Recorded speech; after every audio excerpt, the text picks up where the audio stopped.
There are more ways to celebrate than ever before at the Jeep Celebration event. Hurry in for great deals today on the only brand that lets you go anywhere and do anything. And right now, get $1,500 total cash allowance on the purchase of a 2022 Jeep Compass Latitude 4x4. Don't miss this great offer. Go to Jeep.com to find your local dealer. Hurry into the Jeep Celebration event today. Residency restrictions apply. Must take retail delivery by 5/2/22. Jeep is a registered trademark of FCA US LLC. Hi there, I am Adam Kirbas. I'm here in Ordu in Turkey. We are still in the pandemic. It is a sunny morning. It is a sunny morning in Turkey, and I hope that you all are doing fine. We will continue with our journey. If you want, we will try to inquire society. This is what we have been trying to do all along. Please note, it is indeed, I'm a social scientist. I studied political science philosophy in the University of Vienna. Nevertheless, I don't have access or a lot of access to material, so I cannot really quote properly. However, if I think about I will always try to mention some literature which I think is very suitable and so on, but I talked about this as well. What we want to talk about is that we want to slowly approach ourselves to desire. Desire, of course, has indeed some social implications as well. This is, we will talk about this today. In our time, this is partially the millennia time. It is some sort of said that partially the rise of the internet would have contributed to over-sexualization. This is partially true, but if you only see some ads, ads from the 60s, from the 70s, those pin-up girls and so on, then you get aware that this over-sexualization, this did not start with the internet. This was before as well, and there are some documents as well of nudity within art, within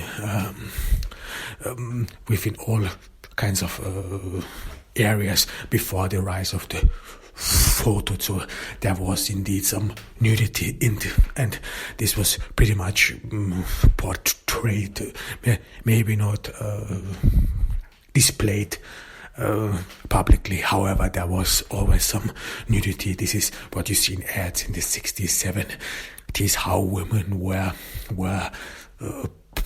displayed products and so on. So this has indeed some sexual implication. There you have already the over-sexualization, and with the rise of the internet, this over-sexualization actually became more private, more individual, and that you had it on your at home. You have it on your phone. If you only scroll down, Instagram, Facebook, whatever, this is on your phone. You are very close proximity.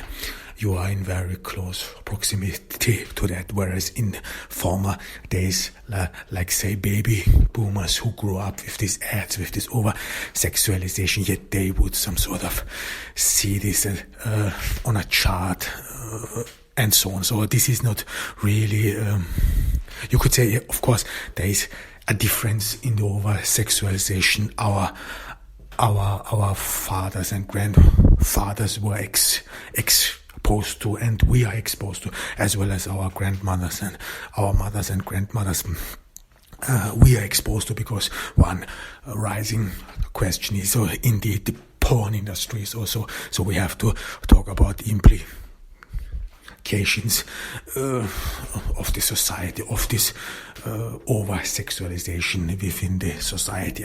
There are indeed a lot of documentaries about porn, whatever. I mean, some say it is bad.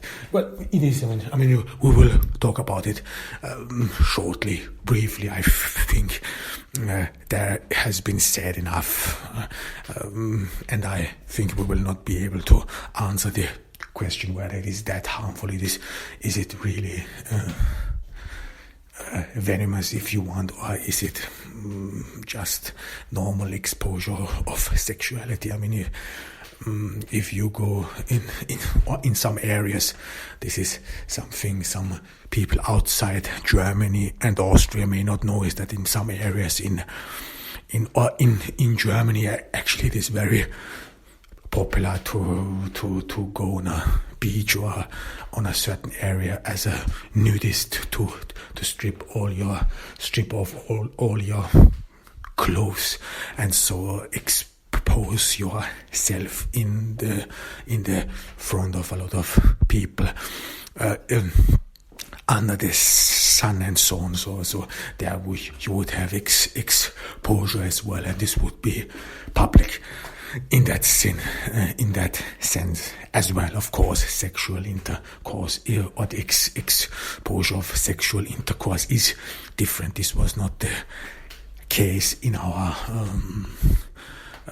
during the baby boomers. Sexuality was, I mean, there was some phases like the flower power and so on, where sexual intercourse was indeed publicly shown. I mean, this is, but this was only a brief short of time. I mean, and only among hippies, if you want.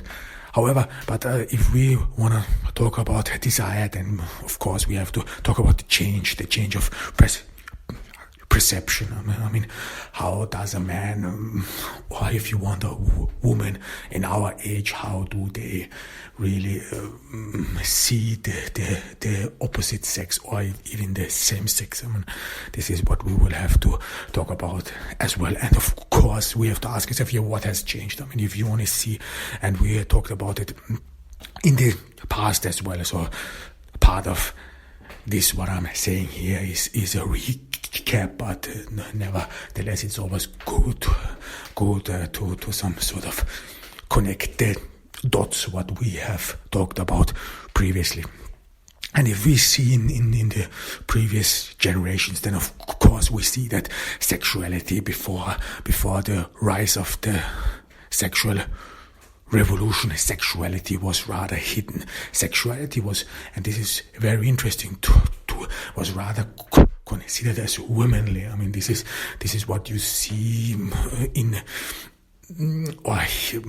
some sort of the perception was that man, or if you want white man, European man, that they are some sort of straightforward, that the European man, that they are some sort of not led by emotions, that they are rational, if you want. And this perception was even applied not to if they would compare themselves to other cultures, especially colonialism. I mean, there are a lot of colonial identities where you can see that the European man, if you want, the white man always portrays himself compared to other cultures, to other peoples, as mature, as rational, as oriented on science, straightforward, and so on.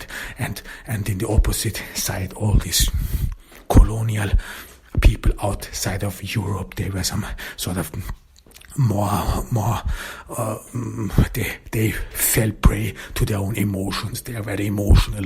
This is how they were portrayed. They are irrational, emotional, irrational, and this is the reason why they are not really scientific. They hang on to superstition and so on. So this colonial identity was very common, and yet it was still applied to women as well. I mean, women were not really considered as rational, or being able to think rationally. to not be able to think scientific, because again, I mean, we talked about this as well. So science was always considered the domain of man, and only man would be capable of thinking in terms of science. One great example is mathematics is to this very day considered a male domain. Why? Because the assumption is, I think this is not proven or whatever, but the assumption is that only man can think in dimensional forms, and this makes them more capable to think in mathematics, in math, or in mathematical terms. And we know, I mean, we talked about this as well, that math or that mathematics is actually created by humans. It has all those circles, all those rectangulars with all the formulas. They do not exist in reality. This was just made by man to make everything comparable, to make things easier for himself. This is something you still have today with this metric system, and in some Anglophone countries you have the other system. I mean, I don't even know how it is called. I think the pound and so on. So you have this other system, and these systems is you can approve or should make you aware that these systems are man-made, human-made, to make things easier. If you have the same weight, or if some towns and cities, some countries have the same weight, have the same measurements, it is all easy and so on. And there was, if you are interested in history, there were even in Europe, in continental Europe, besides the metric system, a lot of other systems too, which were some sort of competing with each other. And then it was a struggle by many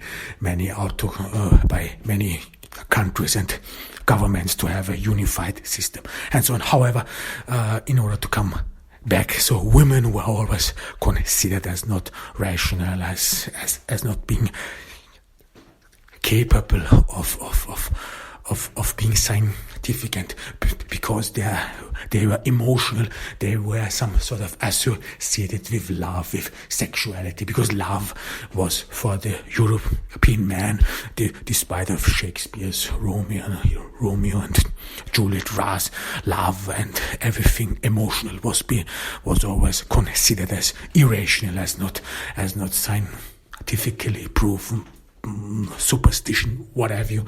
And this was always the sphere of women, and this is even to this very day this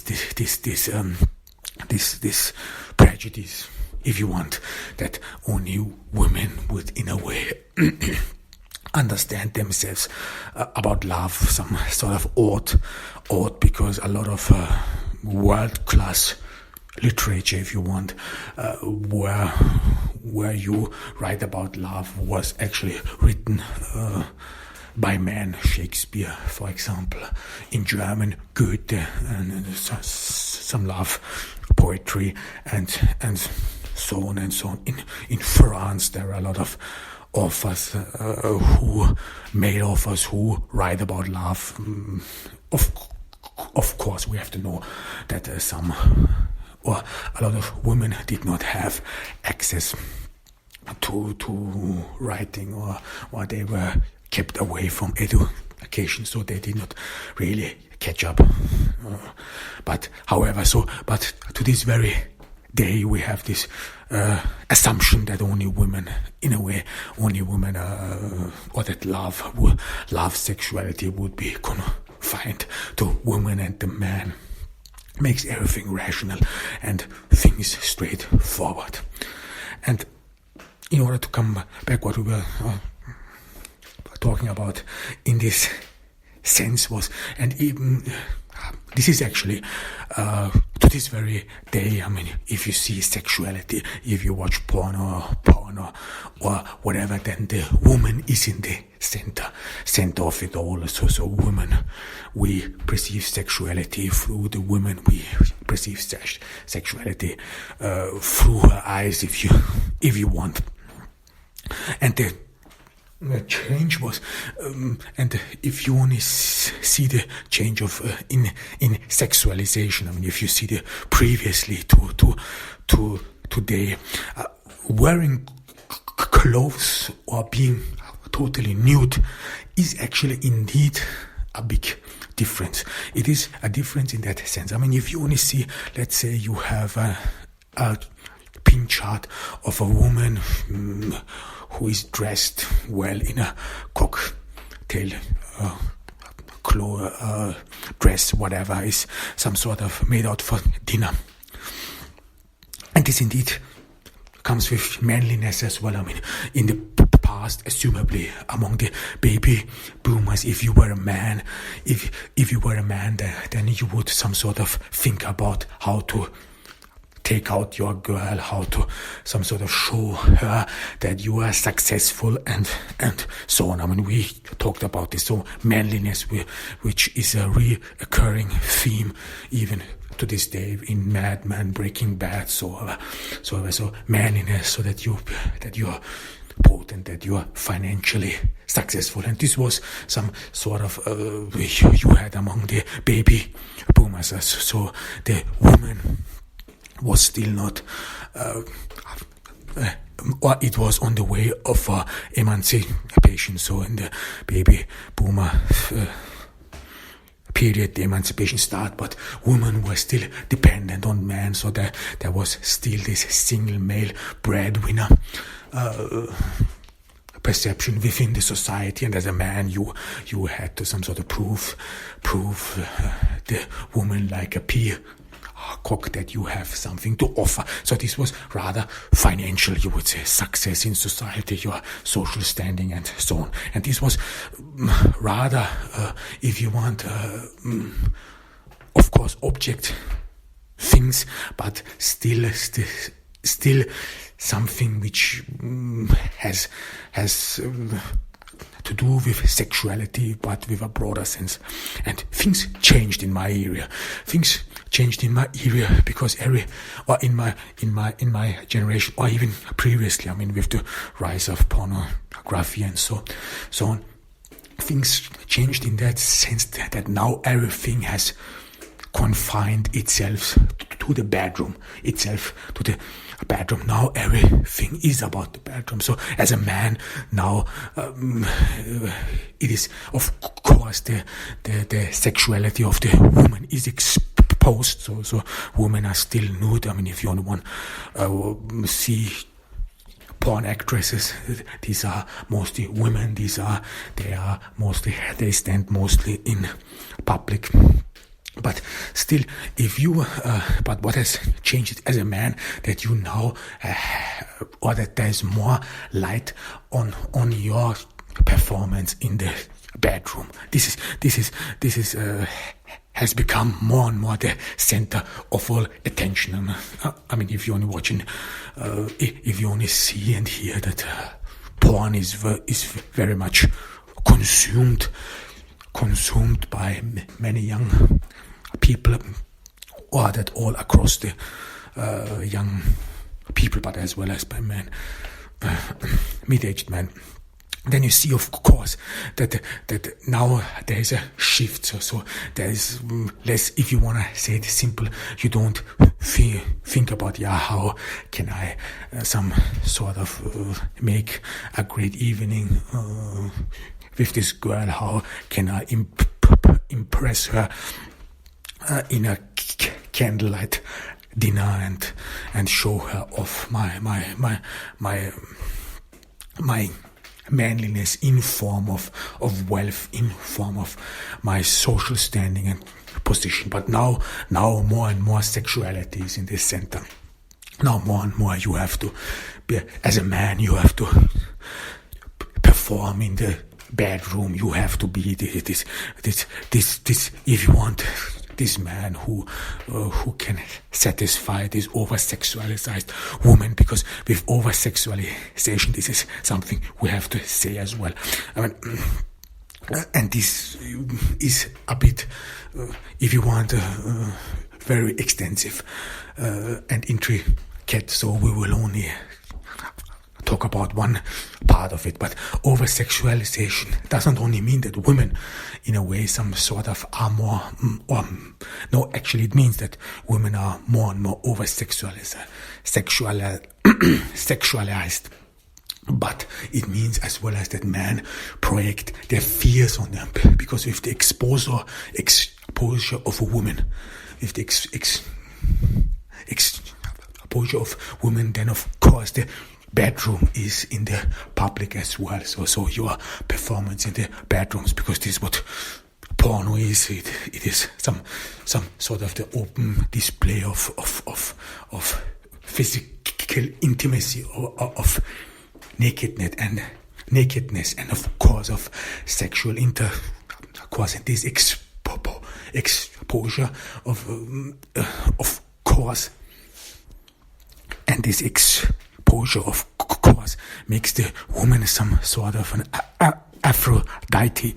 What we talked about, this is a woman then which is perceived to be in a way sexually very mature, to be sexually experienced. This is a woman who has, who has a lot of suitors. This is a woman who had a lot of men. So this over-sexualization has not only an effect on women, but as well as on men. So this means if you see an attractive woman as a man, she is automatically over-sexualized. This means you as a man assume that she has a lot of suitors.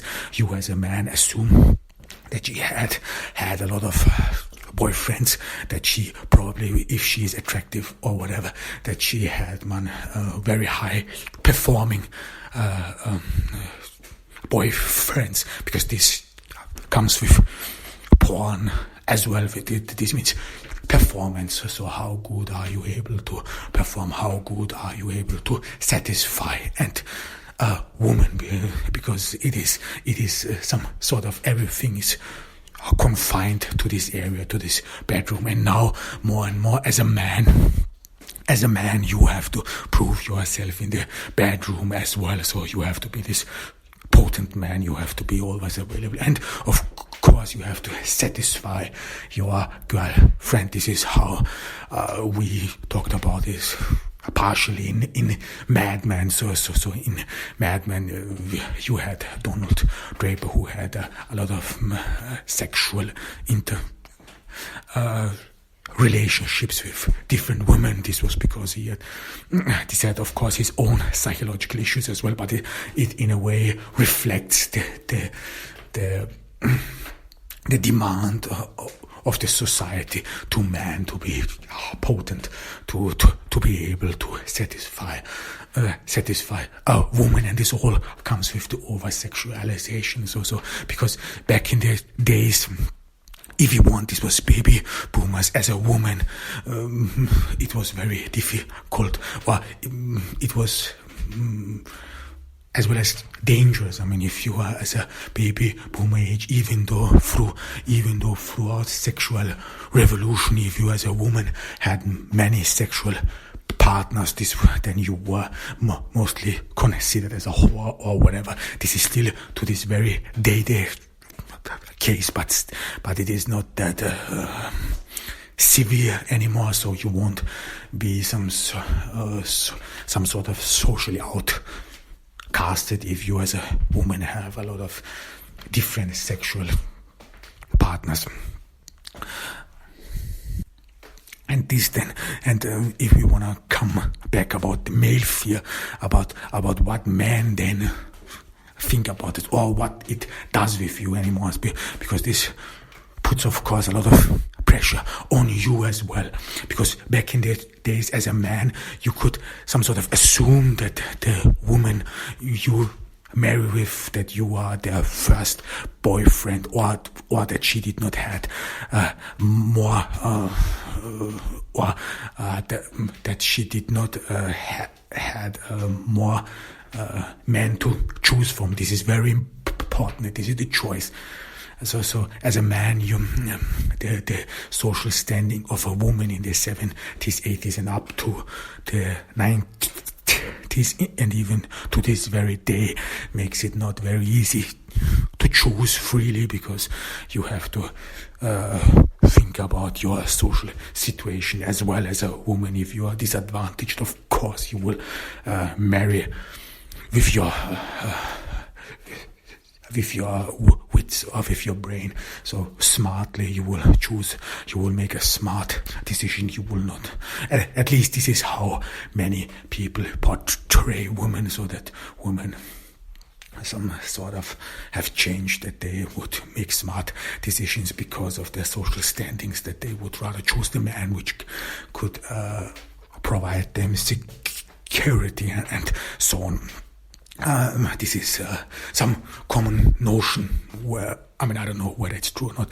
However, but you see some sort of a difference, and it does not mean that this was really true. In the end, you could not know it. Virgin, it was true that in the 70s, 80s, and even earlier, you most certainly would marry a virgin. But we all know that if a woman some sort of exercises or is sport active in sports, then you cannot really say whether she is really a virgin or not. So it is difficult in that sense. But it was very common that you would in a way assume that the woman you are with, that you are her first boyfriend, so that you then would not have to compete with other men.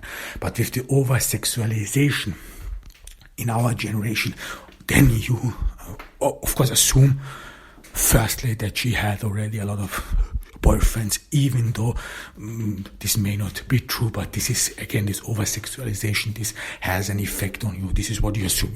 If you see an attractive woman, of course you assume that she has a lot of suitors, that she probably gets a lot of compliments, whatever. And this is not wrong or false in that sense. So there are indeed statistics which show that attractive people get way more approval. Attractive people are being treated way more nicely than unattractive people, and this has, of course, an influence on your psyche, on your self-esteem, whatever. So there was, I think, even a show where they interviewed some good-looking man and woman, some attractive man and woman, and asked them how life is as an attractive person. Well, a stupid question indeed. However, but this shows you that being attractive, of course, has an effect. And in the over-sexualization in our area, then you as a man, of course, assume she had probably a lot of suitors. She has probably a lot of men who are able to perform like all these porn actors and so on. This is, again, some sort of fear. This always plays in fear. This is what we talked about in Mad Men, as well as this demand from the society that you have to be successful, that you have to steal the sole breadwinner, that you have to be able to enable your woman everything you want, because this is being a man. Or this means that you are potent and accomplish something, and then this fear, in addition, fear now the bedroom, if you want, the sexuality is made for the first time public, so you have to compete with other men, the female emancipation, the sexual revolution, some sort of partially. I mean, this was always, you have to always take this with a big grain of salt, but partially some sort of freed women. This was mainly women in the upper classes, in the middle and upper classes. We talked about it. There is, of course, some literature which pretty much proves that the sexual revolution actually already started way earlier and among the working class. However, but today, and we talked about this as well, I mean, if you are a woman who has some sort of, has some education, who has some sort of played the game in that sense, adapted to this male society, in giving up some of her accomplishments, whatever, or giving up femininity. We talked about Sex and the City, about Miranda. I mean, that you some sort of adapt to this male world, then you have, of course, more choices as well. But of course, this never comes without any sacrifices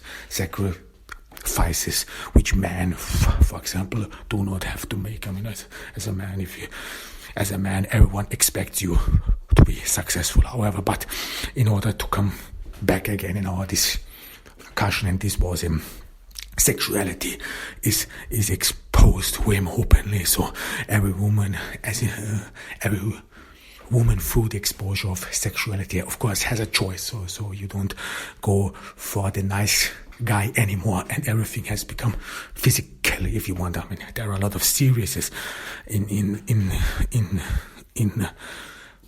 Western TV, as well as in other parts as well, and this is some sort of this stripping down.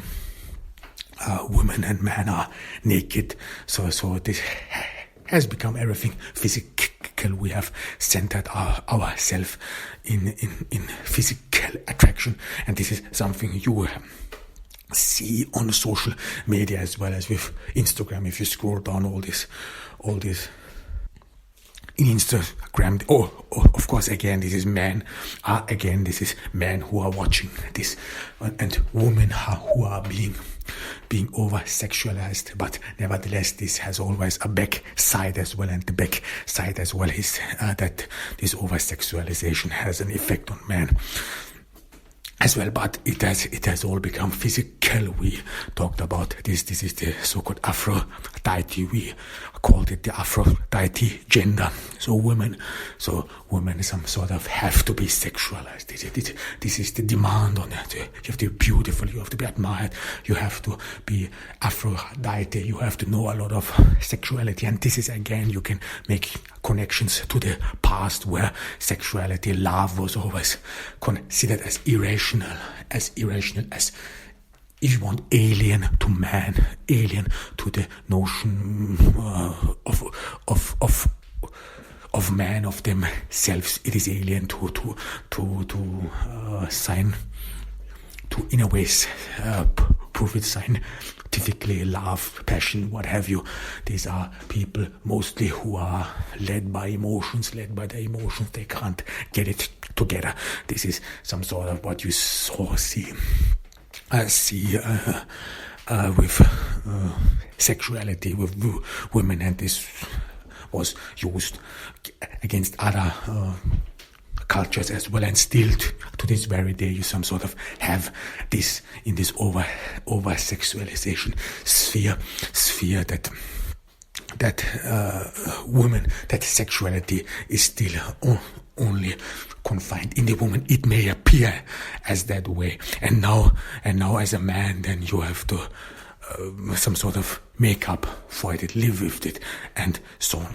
I mean, of course, this is if you see some porn movies and so on. I mean, this is not a very smart business model. If you want, if you make porn movies, or let's say in general, if you want to make something work, then you of course have to some sort of make people in a way, or have to be able to encourage people in a way to be part of it. This is very important. I mean, if you only watch superheroes and so on, these are superheroes which are faults. I don't know, which are faults or whatever, which are some sort of the average guy or some sort of out of the average, and then everyone can identify themselves with them. I mean, this is important. The same should be. I mean, this would be a smart business model. No? However, but of course, porn this is something we have to say as well. Contributes, of course, a lot of to racism as well. I mean, if you have only, let's say, interracial porn, you have black men having sexual intercourse with white women with big penises. Of course, this has an effect on white men. This has, of course, again, some sort of questions your own manliness, your own potence, because now everything has become physical. I mean, it was physical before that as well. So I can only say slavery. I mean, in slavery, sadly, this sad and dark chapter of human history. I mean, slaves were some sort of exposed nakedly on all these slave markets and so on. So you have this physical exposure as well. But now with this internet, with this easy access to sexuality, now everyone has access to this as well. So and now everything has become in a way physical anymore. So it is less. So if you want in previous generations, you would some sort of assume that you can convince a woman through a character. This is something you still have. I mean, if you have conversations with baby boomers or with previous generations, then of course this is some sort of different. If you want, these are people who still some sort of believe in a character, believe in the growth in the growth of bond through emotions. This is and this has some sort of changed in a way, and this is what we will which is a very important chapter as well. I mean, this is hate. This is what we talked partially about in Breaking Bad. I mean, what happens if you cannot some sort of fulfill this demand of society that brings it on to you. I mean, if you cannot be this successful man, if you cannot be this potent man in the bedroom, then of course this leads to hate. This leads to sexism and so on. Of course, again, I would not say that porn is the reason for it. I mean, being sexually potent, firstly, was not some sort of questioned or made public by porn. There was before porn a lot of material you had access to. I mean, newspapers like Playboy and so on. And secondly, this has as well as nothing to do with or only with black men. This has as well as to do with attractive men who are some sort of look more handsome, taller than you, what you have. So and the average man, if you want, feels himself threatened. Of course, in that occasion, we some sort of leave out women. I mean, with women, indeed, we have to be, of course, very careful, and this means with us. I mean, I will never say that women have it easy or whatever. This wouldn't be true. So this would be again only one-sided, as well as it would be one-sided if we say, yeah, men have it all easier, because it is true that society demands a lot of them, but yet they still have their privileges, like being man. You get certain privileges, which is of course true, but be aware, not every man has these privileges. I mean, we talked about privileges as well. There are a lot of kinds of privileges, and it is true in some societies. I mean, for example, here in Turkey, if you are a man, you still are privileged. This is true. You still have more freedom than others. Yeah. But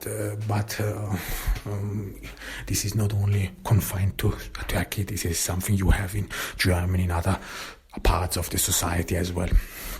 However, but we have to be aware that with female sexuality, that this is indeed, that this exposure of women is pretty much the same. It is some sort of comes down to the same, and this is that the woman some sort of is reduced to her body, reduced to her physics. This is this gender of Aphrodite. So that we only see her naked and not her identity, if you want. So clothes, if you want, when someone has clothes on, you rather focus, or if a woman has their clothes on, you rather some sort of focus on her face, on her character, so you are not distracted. Whereas if she stands naked, then you most certainly see only her vagina, her boobs, and so on. So there is a distraction indeed.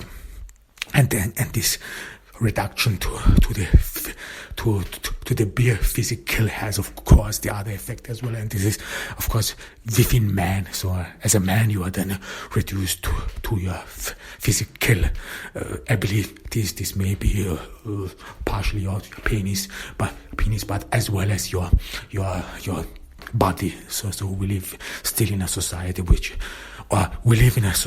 you have a rising body culture, which is in one hand very positive because people get healthier, eat healthier, but in the other way it has, of course, some effects as well. I would not say negative effects, but it has some sort of effect that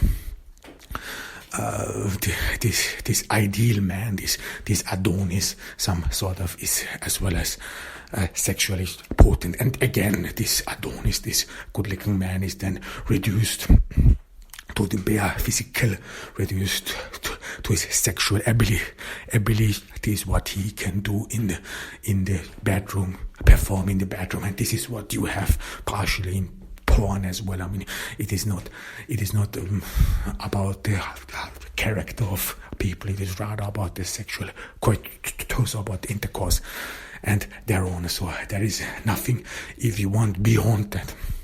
And this has, of course, changed. I mean, this has changed if you compare this to previous generations. This has changed because in previous generations, of course, there, even like I said in the beginning, you would some sort of think about taking out a girl for dinner, being a gentleman.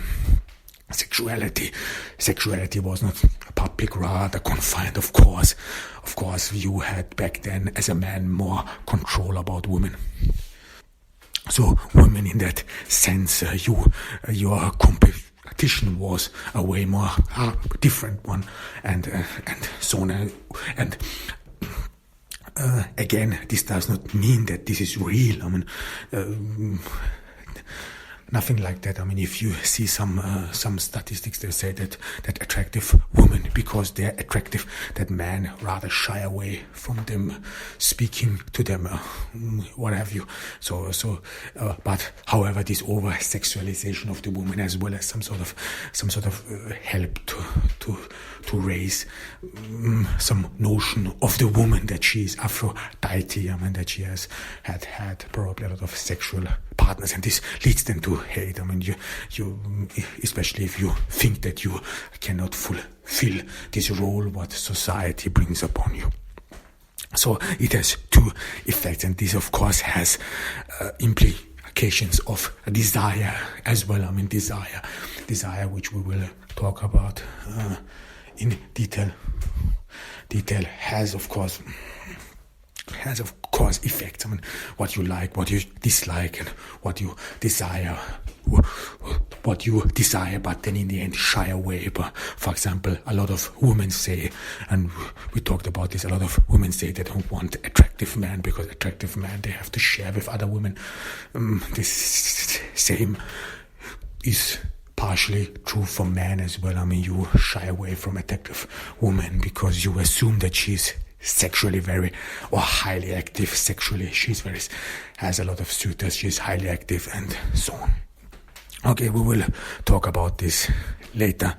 We will continue about this later. This was Adam Kirbas from Urdu. We are in the pandemic. This is October. And I hope that you all are doing fine and that we together will go through the pandemic. Bye. There are more ways to celebrate than ever before at the Jeep Celebration event. Hurry in for great deals today on the only brand that lets you go anywhere and do anything. And right now, get $1,500 total cash allowance on the purchase of a 2022 Jeep Compass Latitude 4x4. Don't miss this great offer. Go to Jeep.com to find your local dealer. Hurry into the Jeep Celebration event today.